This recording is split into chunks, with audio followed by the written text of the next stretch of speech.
You're listening to the Options Insider Radio Network, the home of the Options Podcast. For more quality options programs, visit theoptionsinsider.com or search for Options Insider Radio Network in your podcast provider of choice. Listeners can also access all of our programming through our mobile app available in the iTunes and Google Play stores. Select programs are also available via live stream at mixlr.com/options-insider. That's mixlr.com/options-insider. Don't forget to follow along with your favorite programs and submit your own questions for the hosts at twitter.com/options, stocktwits.com/options, facebook.com/theoptionsinsider, or via questions at theoptionsinsider.com.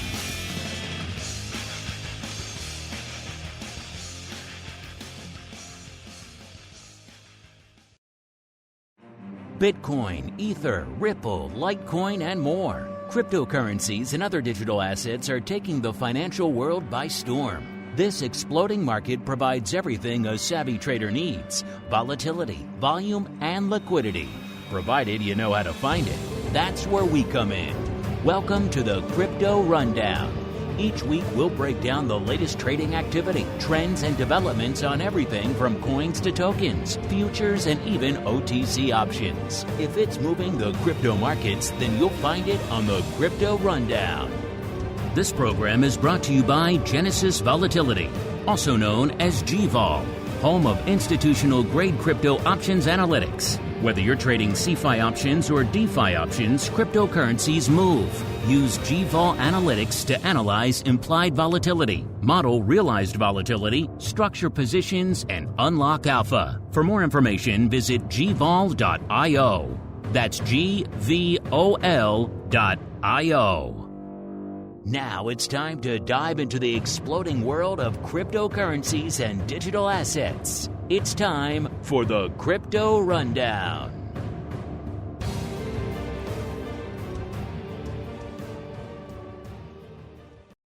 All right, everybody. That music means we are back once again on the Crypto Rundown, the program here on the Options Insider Radio Network, where we look a little bit farther afield than our traditional stomping grounds. Not talking VIX or SPY or Tesla or Apple options on this show. Nope. Looking at the old crypto markets. We talk Bitcoin, ETH, a whole bunch of other fun stuff. The volume, the volatility, the skew, the OI, and a whole bunch more. My name is Mark Longo from theoptionsinsider.com.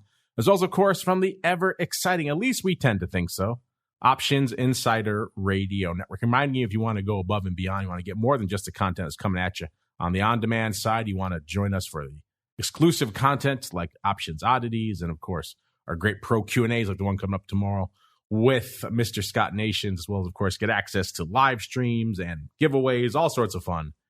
TheOptionsInsider.com/pro is the place to go to begin that journey to the dark side. And let's see who's joining us on the old program today. I'm pleased to be joined once again by old friend, Mr. Bill Ulivieri from Cenacle Capital Management, a.k.a. the guy who's bridging the gap between traditional investments and digital assets. We just call him around here Mr. Bill. Mr. Bill, welcome back to the Crypto Rundown program, sir.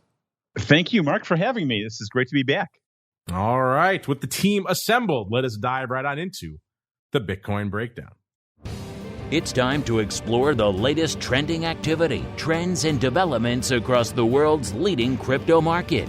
It's time for the Bitcoin Breakdown.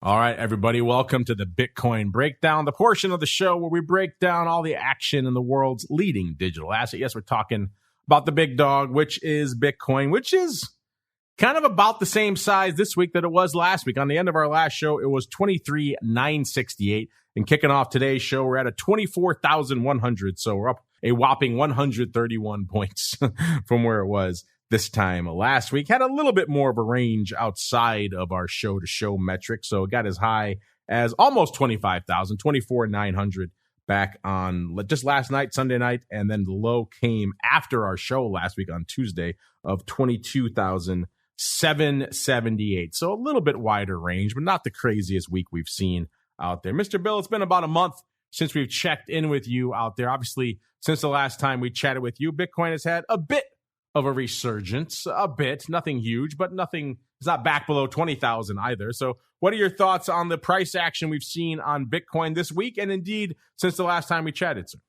Well, Mark, I think I am more and more convinced that Bitcoin and other cryptocurrencies are to be considered risk on versus risk off.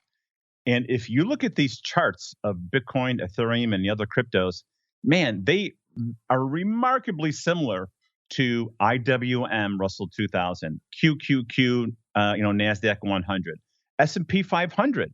It's absolutely astonishing to me that, I've gone from Bitcoin as digital gold to Bitcoin as risk on. It's technology. It's an asset class. So I'm excited to see the bounce in technology and growth as an asset class, just as I'm excited to see it in Ethereum and Bitcoin and all the other alt tokens. So I think it's really interesting. I just find it a great evolution over the last month because the market was way oversold, in the middle of June, just like Bitcoin was. And we've had a nice return to the middle of the bell curve. So things are pretty fair valued from my perspective.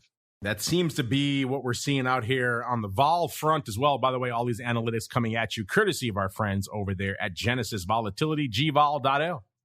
gvol.io, the place to go to kick the tires and light the fires. Listeners, if you did that, you would see that the current Bitcoin vol level is a little bit lower, actually a lot lower than it was this time last week. We were flirting with triple digits not too long ago in the teeth of the sell-off.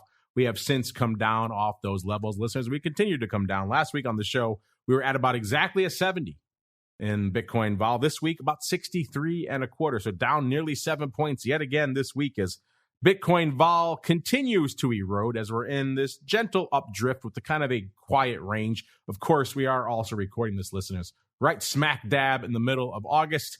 The dog days of August, not usually known to be the most rock'em sock'em periods for the markets, usually tend to be pretty thin, pretty light.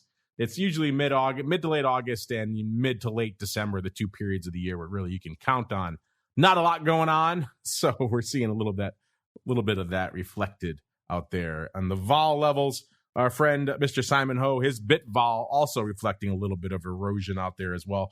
On our show last week, it was 79.3. Coming into the start of this week, 76. So the bit vol coming off as well. Let's get out to the skew because we were talking on the show last week. We thought maybe this might be the moment. It's been very negative for the better part of the last few months. Got extremely negative in the height of the sell-off, north of negative 25, which is just extremely negative skew. It has been since slowly clawing its way back towards positive. We thought maybe on the show this week we would get there. Not quite. It was a negative 2 3/4 on the show last week. This week, about a negative 3/4. So it's come in about 2 points, but still not quite hanging out in the positive, at least as of the start of the show. And similar evolution going on with Simon's bit skew, a 92.3 last week, 94.5 this week. By the way, if you want to hear more from Simon, he'll be joining us live from across the pond, so nice and early for him. Far across the pond from Australia on Volatility Views this week. We'll be talking more about his volatility products out there, but maybe we'll get a question or two in about all things crypto as well. Bill, watching Bitcoin vol of late has been kind of interesting. You mentioned digital gold earlier, and, I've often made the analogy myself from a vol perspective that Bitcoin tends to act a lot like a precious metal. We could see sparks of life in the vol. It could certainly surge north, but then if not much happens, it does tend to waste away and drift right back down. It tends to do so pretty quickly. So the spikes that we see out there tend to be pretty short-lived. Is that kind of what you see out there as well, Bill? That's maybe from a vol perspective, Bitcoin still acting a little bit like gold. Yeah, I absolutely agree. It kind of has that negative looking commodity skew, not like your standard, S&P 500 or equity option skew. Well, what happens, right? If the price of Bitcoin goes too low, like corn or like gold or other commodities, they're going to be creating and they're going to be creating less and less, right? So that downside is always attenuated. It's the upside explosion that people are always worried with. So I agree. Bitcoin is this hybrid of things, but at the same time, I think its price action is very similar to equity but its skew resembles to me more of that commodity type skew like gold that you had mentioned, Mark. I totally agree with that. Let's keep on rolling. Let's see if Bill and I will be simpatico the whole show, if we will come to verbal blows sometime during the program. We'll see. Mr. Bill's so nice. Hard to disagree with him here. But let's get out to the OI, see what we're looking at out there. And it wasn't a lot of evolution on the open interest front as well this week, listeners. It's still roughly 2-to-1 calls over puts from an OI perspective, and we're still pretty much hanging out that level this week as well. 130,000 calls open. That's up about 2,500, so up ever so slightly. The puts were at about 67,000, up about 1,000 this week. So not a huge evolution there. The ratio still holding firm right around 2-to-1. In terms of where you folks are lining up from an expiration perspective, where are you piling into the options right now? It's September leading the race with 67,300 contracts open. It's up about 6,000 from this time last week, followed by December at number 2, 52,400 contracts open there. It's up about 1,400 from last week. August bringing up the rear, only 38,000 contracts open. It's up about 3,500. So once again, we're seeing the quarterlies take the lead. The front contract kind of hanging out in the rear view mirror there. By the time we get to expiration, August could probably take the top spot. We'll see, at least knock December down to number 3. But again, it'll be short-lived once it rolls off the board. Then we'll be right back into the quarterlies with September leading the dance. In terms of OI, where you folks are lining up from a strike perspective, what are the top 5 size positions in Bitcoin options right now? Let's find out. Let's start at number 5. The 20,000 strike coming in, newcomer to the top 5 this week, followed by the 40,000 strike at number 4, 9,700 contracts open there. That's up a whopping 100 from this time last week, so pretty much unchanged. Number 3, the 20,000 strike, that has 10,000 contracts open. It's up about 1,400 from this time last week. Numero 2, we have the 30,000 strike, so getting a little bit more optimistic now, a little bit more outlandish. 10,200 contracts open. That's up about 500. And rounding out our list this week, the number 1 spot, the 25,000 strike, yet again, 14,800 contracts open. That's up about 800.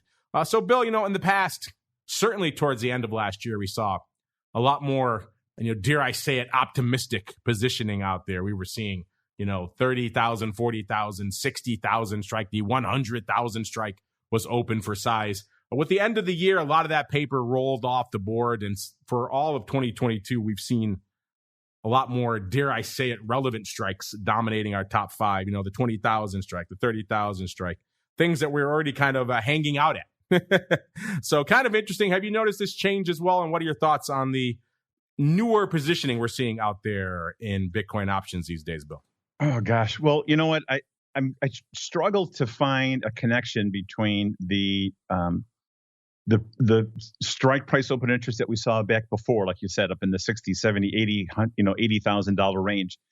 And the only thing I can think of is, again, those peaks that we saw in open interest and hopium of options upside potential, in Bitcoin, not all that different than the hopium that we saw in like the Catherine Wood ARK funds, the ETFs. Not that unusual to what we saw in all the technology names like Peloton, Zoom, DocuSign, Netflix, like all these technology companies with PE ratios that were approaching infinity, just like we saw in 01. And so I think we have, the bubble burst in optimism. And, when the tide rolls out, only do you get to see who's swimming naked. And I think we got caught up in the upside potential of Bitcoin. Maybe it was the flush of the flood of liquidity that came in from the Federal Reserve that drove all the asset classes up, right? We saw the 10-year bonds get down to like 0.6%, 0.7% in rates. We saw the SPOs, S&P, go up to like 4,800. The Qs, I'm not even quite sure what the high end of QQQ was about a year ago. So, I think what happened to Bitcoin is exactly what happened to the other kind of speculative asset class in technology. It's just, Moderna was trading $480 or $500 a share, and it fell to, the low 120s.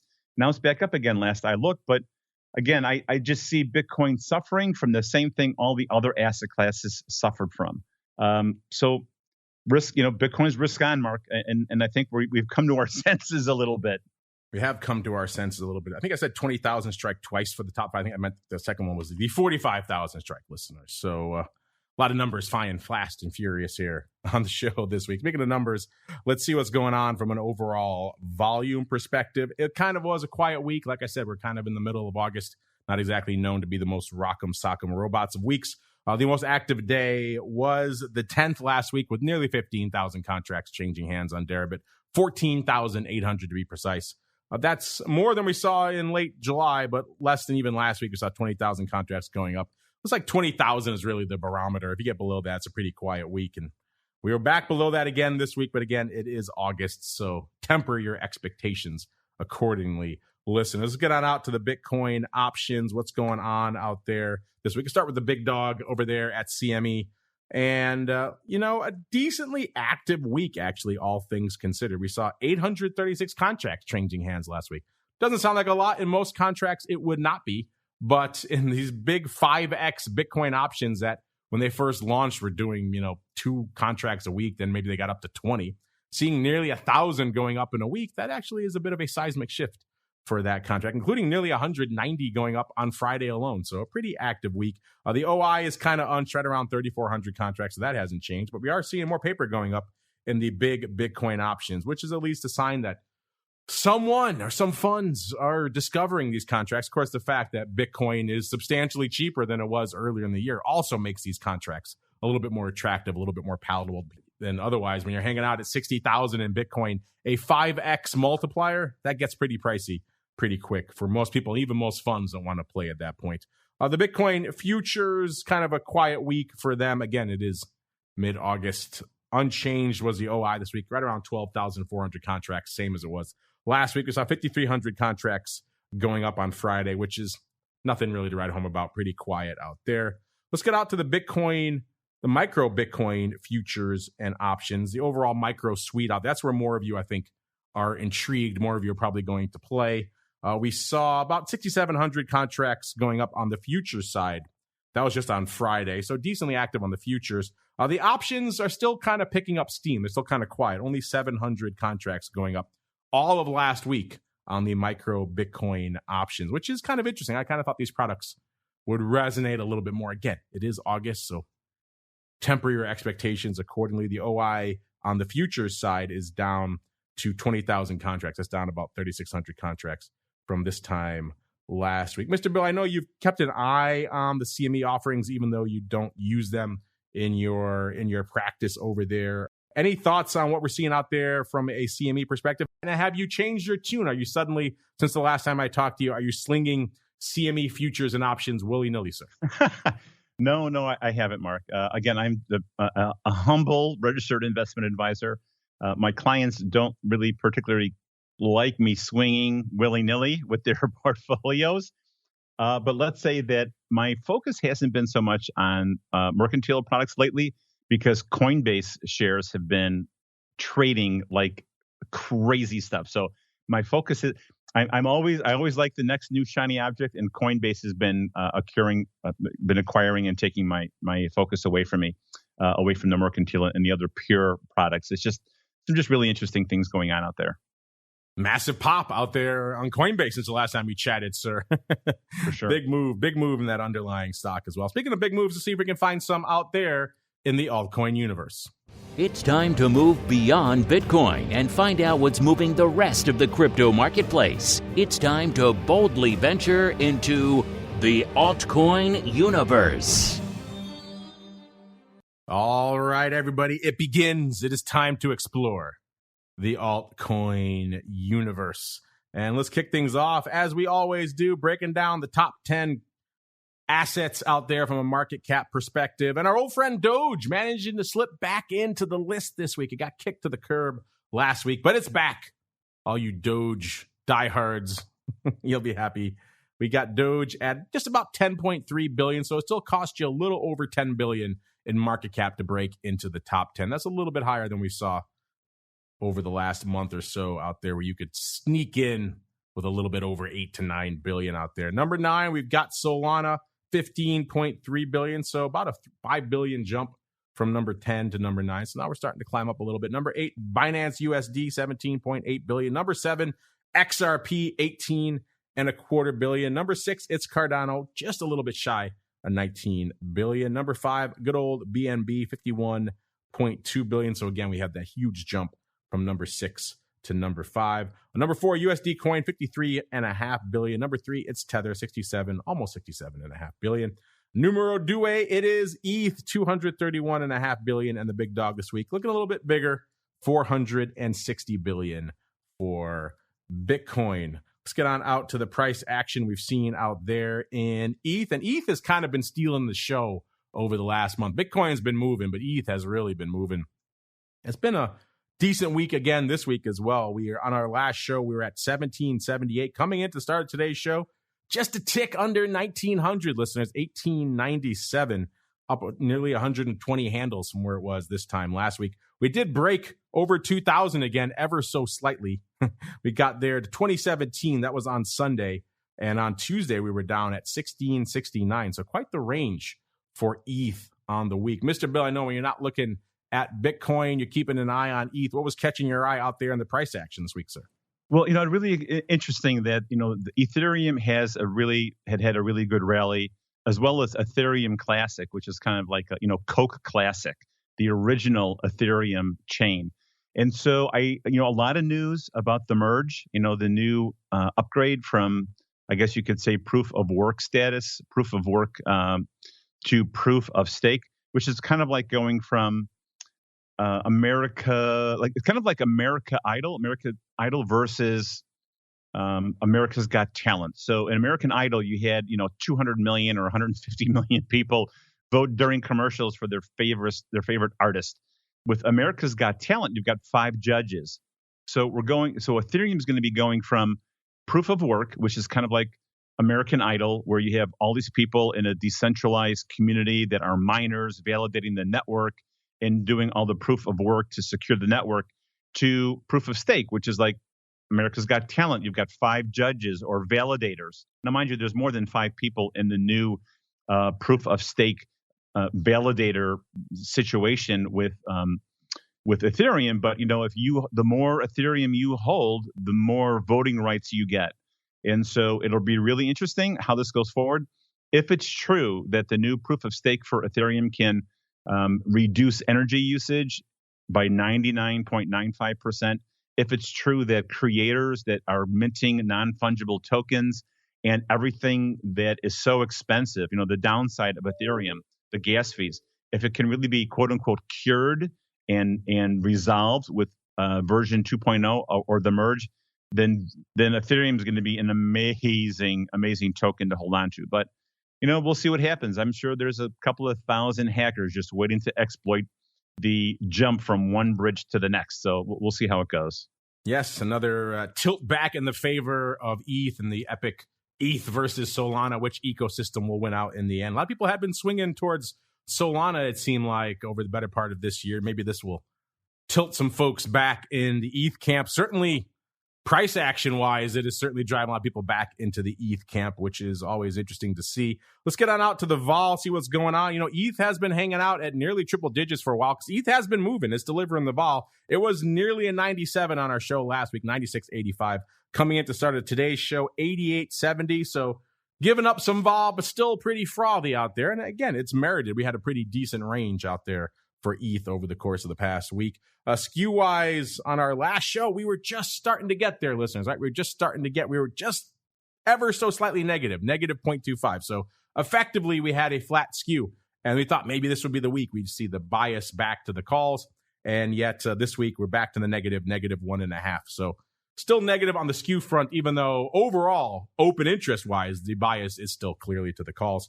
Coming into showtime, we have 3.3 million calls open on Deribit. That's a ton of calls, to use the technical term, listeners. That's up 120,000 this week. The puts keep in pace, though. The puts this week at about 850,000 contracts, up about 112,000. So this is the first time in a few weeks we've seen almost as many puts going up as calls. Again, a quiet week, so bear that in mind. But still interesting stuff. Of course, we still are pretty much at 4-to-1 calls over puts. So ETH is taking the call bias that we're seeing in Bitcoin and just taking it up a notch.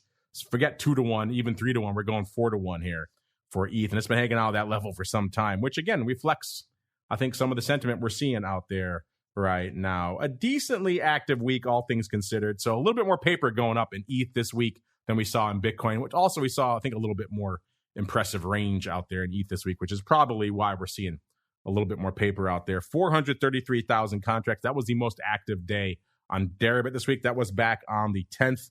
That was more than last week, 423,000, and then far more than we saw in late July. We saw days of just a couple 100,000 contracts going up. So a pretty active week, all things considered. Let's get on out to where you folks are lining up from an expiration and from a size position perspective. We'll start where you folks are lining up from an expiration perspective, and it's still December. In fact, it's all quarterlies again. You guys don't care about August in ETH, which is interesting because usually when something's whipping around like this, you want to have some narrow dated contracts, aka high gamma stuff. If you're not sure what that means, listeners, check out our Education Wednesday programming. So Options Bootcamp, Options Playbook Radio. They will get you up to speed. But this week, it's all about the quarterlies yet again. December number 1.33 million contracts open in December. It's up about 30,000. September number 2, listeners, just broke 1 million this week. It's up 65,000 contracts from this time last week. And bringing up the rear is March with 859,000 contracts, up about 41,000 from this time last week. Let's see what the tie. We have a tie. Let's see what the size positions are for this week. And we do have a tie for the number 5/6 spot, listeners. That goes to the 4,500 and the 5,000 strikes, respectively. The 5,000 strike, a newcomer to the top 5. The 4,500 strike has 165,000 contracts open. In fact, they both do. That's up about 4,000 from this time last week. So the 4,500 and 5,000 strike, both tied for number 5 at 165,000 contracts each. Then we jump back a little bit to number 4 for the 2,500 strike. That has 207,000 contracts open. That's up 17,000 from this time last week. Number 3, you have the 3,500 strike. That has 333,000 contracts open. It's up about 6,000 from this time last week. Number 2, we have the 4,000 strike again, 388,000 contracts open there. It's unchanged from this time last week. And the number 1 size position out there in ETH yet again this week remains the 3,000 strike, 420,000 contracts open. It's up about 20,000. That's not much. Over the last couple of weeks, we've seen people really piling in to the 3,000 strike, particularly in December, getting out a little bit longer term. Not so much this week. Things seemed kind of quiet, at least on the 3,000 strike. Mr. Bill, any of that coming in as a surprise to you? The fact that we're seeing the vol still frothy, but kind of coming in a little bit. The skew kind of hanging out flat to somewhat negative, and the fact that folks out there in ETH are still 4-1 call crazy over puts, sir. Mark, I have to be honest with you. I generally take a cursory look at the futures world, and when you were telling me about this 4-1 relationship, call versus put in Ethereum, I mean, my jaw just about dropped. I really didn't know it was so high. And boy, that, you know what? I don't know what to say to that. I expected it to be the other way around. I expected the puts to be, way more than calls, because if the merge is unsuccessful, what does that mean for Ethereum? I have to process this. I have to be honest with you. I wish I had a perfect answer for you, but I'm caught off guard. I got to be honest with you. Throwing you curveballs here. That's what we do on the Crypto Rundown, yes. Mr. Bill, every few minutes here on the show. But yeah, it's been hanging out 4-1 or nearly that level for quite some time out there in ETH.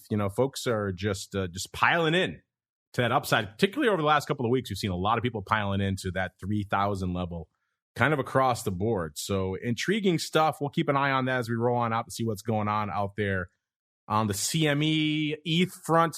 The big ETH futures, so the heavy multiplier. We saw a little bit more paper going up out there, nearly 5,000 going up on Friday. It's nothing to sneeze at out there on the big ETH futures. The OI also ticking up about 1,000 this week to about 4,500. Let's get out to the micro side, though. That's where you folks are really starting to light things up. On the futures front, a pretty active week. 10,000 futures going up on the last trading day, which was Friday. But more scintillating for you folks. By the way, the OI on the futures is hanging out right around 45,000 contracts. It's down about 2,000, but still pretty frothy. But interestingly enough, you folks are piling in to the micro ETH options. Now, remember I said there really was no action out there in the micro Bitcoin options, only about 700. Well, contrast that to the ETH, 31,000 going up this week here at CME. So a lot of paper on the tape on the ETH front, which again makes sense. People are excited by ETH again. This is, I don't know, Bill, you kind of keep your finger on the pulse of the crypto space. Does it seem to you like for a while this year, it seemed like the narrative was shifting away from ETH in favor of Solana? Do you think this new kind of ETH 2.0, is that changing the narrative a little bit? You're hearing it out there. Are folks starting to get optimistic about ETH again, or is it still kind of Solana taking up all the oxygen in the room, sir? Well, Ethereum definitely has that first mover adoption, and I really don't hear that much on the Solana front. I have to be honest with you. I gave a presentation recently on non-fungible tokens, and I think the best of all worlds will be if the ETH merge works well, and we're able to actually process all these transactions for next to nothing. Boy, I think Ethereum, Microsoft and all the big players are in Ethereum. I just can't imagine that Solana is going to kind of take first place over that. I mean, I guess it's possible, but Ethereum just has got that name recognition, and if this works, if it will be an amazing thing for curators and again, bringing in Web 3.0, right? Because we don't, developers don't want to keep changing tokens, quote unquote tokens or networks to, keep rolling out these things. Ethereum was designed to be an operating system so that everything operated perfectly around the globe simultaneously as designed. No more Apple Internet, iOS, no more Linux, Unix, Windows. Like Ethereum is like the operating system for the globe. And I just don't see how Solana is going to do that yet. They might, but I don't know. I think Ethereum's still the top dog, Mark. I'll be honest with you. Let's see what happens after the merge, which we're probably a month away from seeing what happens. Yeah, it's getting close. Speaking of seeing what happens, I just happened to pull it up while you were talking. We were talking about last week being pretty active, 31,000 contracts going up on micro ETH options. Well, just today, listeners, as we were talking, 40,000 contracts have gone up just today in the micro ETH options at CME. Looks like it was a Dece in March. Could be a bit of a roll. I'll have to see. Obviously, we don't know the OI change. We'll have to wait until tomorrow for that. But 20,000 of the 2,000 puts in December traded, and also 20,000 of the 1,500 puts in March. So if it's a roll, they're doing it kind of strangely. Usually, if you roll out in time, you roll your protection up. You want to get closer to where we're trading, which is around the 2,000 strike. You don't usually roll out and down. It could just be a time spread going up as well. We'll have to wait a little bit till we see more about what's going on. It could be opening on both legs, in which case it is just a straight up time spread going up out there. Either way, 40,000 contracts going up on the CME ETH, micro ETH options, I should say, just today as we're talking out there. So a hot week out there for ETH. Speaking of altcoin, well, before we get to the rest of the altcoin, I start breaking down some numbers. Mr. Bill, I know you're getting back to basics in crypto. That's what you said the last time you were on the show. But I know you're always keeping an eye on the altcoin universe. There's always one or two intriguing tokens or assets that are coming across your radar that are kind of intriguing you. Anything in your back pocket from an altcoin universe perspective this week, so you want to share with our audience? Nothing really new, Mark. I have to be honest with you. What I think Ethereum Classic, the Grayscale Fund of Funds ETF, the Russell 2000, QQQ spiders. They're on the far right side of their bell curve. On the far left side is IOTX, the Keep network, maybe Storage Coin. Some of the oldies. I'm still focusing, Mark, on the tokens that begin with the letter X, XRP, XLM, XDC, and IOTA, right? So these are the tokens that are following the ISO 20022 protocol, communication protocol. That's what SWIFT, the SWIFT global cross-border payment system is switching over to this standard in like November 2022. Now, I want your listeners to do their due diligence on that, but the rumor has it SWIFT payment systems moving over to ISO 20022, and so are like 5 other cryptocurrency tokens. So for me, I think we have to focus on there's big things happening in this world out there, right? More than just the Ethereums and Solanas and Doge and Shiba Inu, but to keep our eyes on the ball, to see what's going on outside the world, and even BlackRock. BlackRock's relationship now with Coinbase. BlackRock is a global asset manager. I mean, maybe Mark, I'm not saying, I'm just saying maybe global investment managers are going to be able to move money around globally using these X products, and at the same time having a dashboard managing all their equity, bond, real estate, and cryptocurrency holdings, like this massive global trading platform that also moves things around using the ISO standard. I mean, I'm trying to open up my mind to what the future is. And it does not consist in, I don't spend that much time thinking of Shiba Inu or Doge anymore, although I'm very surprised it's in the top 10. So there's a bigger picture here I'm trying not to miss. And that's where I've been spending my time, Mark. How dare you besmirch Doge on this program, sir? I'm sorry. I will not take it. Your dog sounds like he's angry too. No love for the Doge out here. Our chat likes themselves a little bit of Shiba, at least. We'll get to that in a little bit. Let's do a rundown quickly of some of the other top assets out there in the altcoin universe, and we'll get some of your questions here on the show. Let's go out to Ripple first. One of the aforementioned X's that Mr. Bill is intrigued by coming into the start of today's show, a little bit north of 37 cents. It was 37.9 cents on the show last week, so down almost a full cent, not quite, over the course of the past week. XRP, it's kind of hard to get super excited about them until we have some sort of settlement once and for all on this whole deal with the SEC, and then we're off to the races one way or the other. Just got to wait to see what we've got in store for us. Our old friend Doge, up a wee bit. Oh, almost a full cent. It was 7.7 cents today, 6.9 cents last week. It's getting a little bit of a lift out there. Litecoin, 62 3/4 last show, 60 and about a third this week. So down over about 2.3 handles. So not every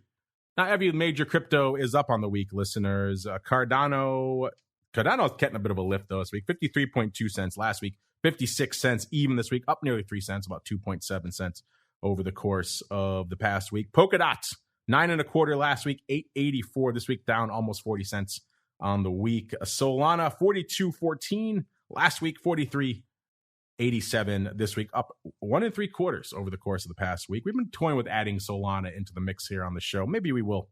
There's starting to be a little bit more of some options activity out there we can actually sink our teeth into. So maybe look to be an area we can start adding to the show in the future. And the much maligned Shiba Inu, it was a whopping 0.00012 last week. This week, 0.00016. Are the Shiba Lambos here? I don't know. Our chat will have to let us know. Speaking of our chat, let's get to some of them now. A little bit of the old crypto questions. You've got questions about crypto. Who doesn't? It's time to find out the answers to your crypto questions. All right, everybody. Welcome to the crypto questions. You guys know how to get at us, of course. Questions at theoptionsinsider.com, at options on most of the major social media platforms, or if you're one of our pro folks joining us in the live chat, you always get bumped to the top of the list. Just like Options Queen, she says Shiba looked up this week, so our chat should be happy. Yeah, I know a lot of Shiba hodlers hanging out there in the chat. No Lambos this week, but it's a tick, I suppose, in the right direction. Frank 1219 has a question for you, Bill. He says, has Bill warmed up to Bito since his last appearance? Is he trading it now? You know, last time you were on the show, Bill, I believe you and I chatted about Bito. You've always been a grayscale guy, but you said, I believe, you were going to investigate it a little bit more. How has that process gone? And Frank wants to know, have you warmed up to Bito since the last time you were on the show, sir? Well, yes, I have warmed up to Bito. Have I actually allocated client accounts to Bito? The answer is no, not yet. But I am, again, part of my hesitancy was to make sure that I did the due diligence for my clients. I always felt that it was important to, kind of go to the dance with the person that took me, right? And so Grayscale was the first mover in this area. And I know there's a lot of controversy over the net asset value, to premium issue. I still like what they're doing. I still follow them religiously. So Bito, yes. If I want, and I tell my clients this, I go, listen, we have options. We have, there's different ways we can get involved with Bitcoin. One is the Bitcoin exchange traded fund Bito. And then there's the Grayscale fund GBTC. And then there's their other funds like the large cap digital fund, or their the kind of like the fund to fund, the future of finance ETF. So I explain each one of the products and ETFs, the pluses and minuses, the features and benefits, the risks and reward potential, and I leave it up to the client to direct me in which one they would prefer their investment. And none of them so far have requested Bito. They have requested the GBTC. Why? Because of its discount to net asset value. And I don't know. I think everybody likes a bargain, right? And we believe, and they believe, like I do, that spread will narrow. And maybe it's going to take the next crypto bull market. Maybe it's going to have to take a settlement in a lawsuit, the SEC versus Grayscale people. And I think the SEC received more number of public comments on the Grayscale conversion issue than they've ever received in the history of the SEC.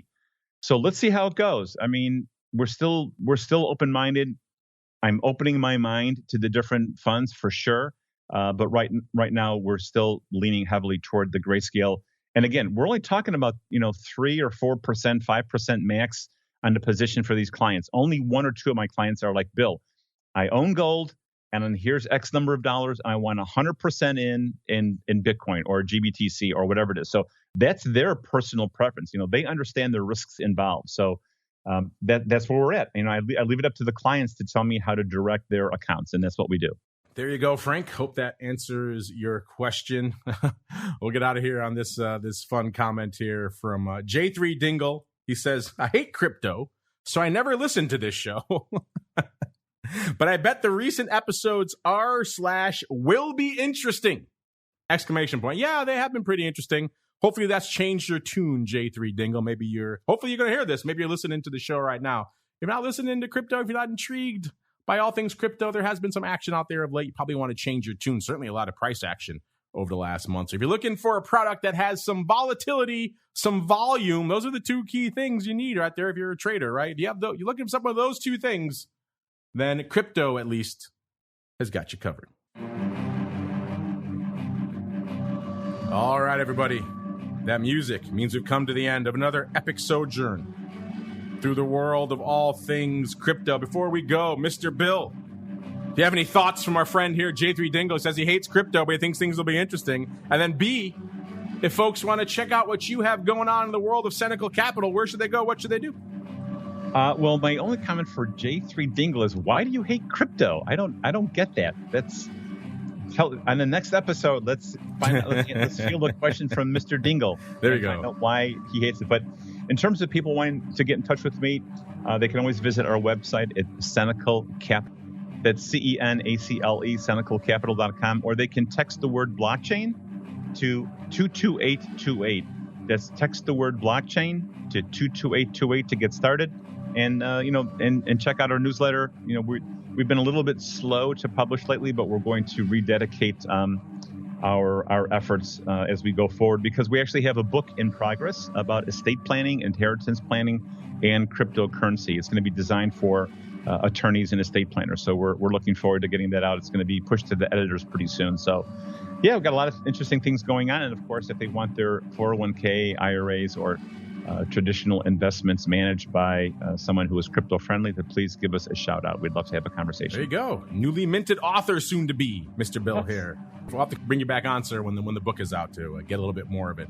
An in-depth discussion on it. It should be fun. In the meantime, listeners, you guys know where to find them. Cenacle Capital, CENACLE Capital is the place to go. Or give them a follow on Twitter at Cenacle Capital, all one word. You know where to go, listeners, to get access to all these analytics and a whole bunch more. Genesis Volatility is the place to go. gvol.io. Kick the tires and light the fires. Brand new coat of paint.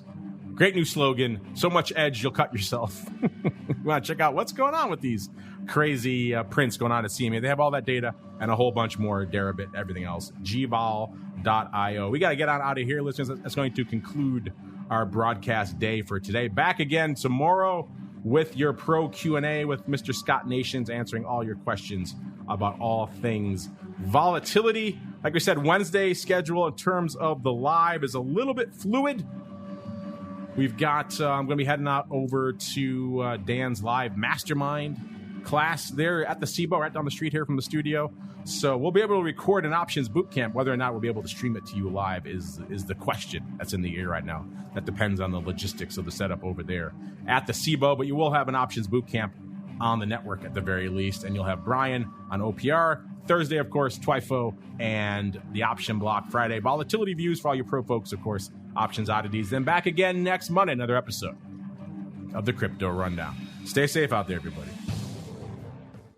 This program is brought to you by Genesis Volatility, also known as GVol, home of institutional-grade crypto options analytics. Whether you're trading CeFi options or DeFi options, cryptocurrencies move.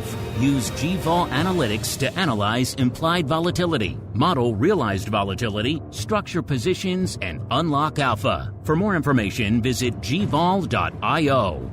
That's GVOL.io.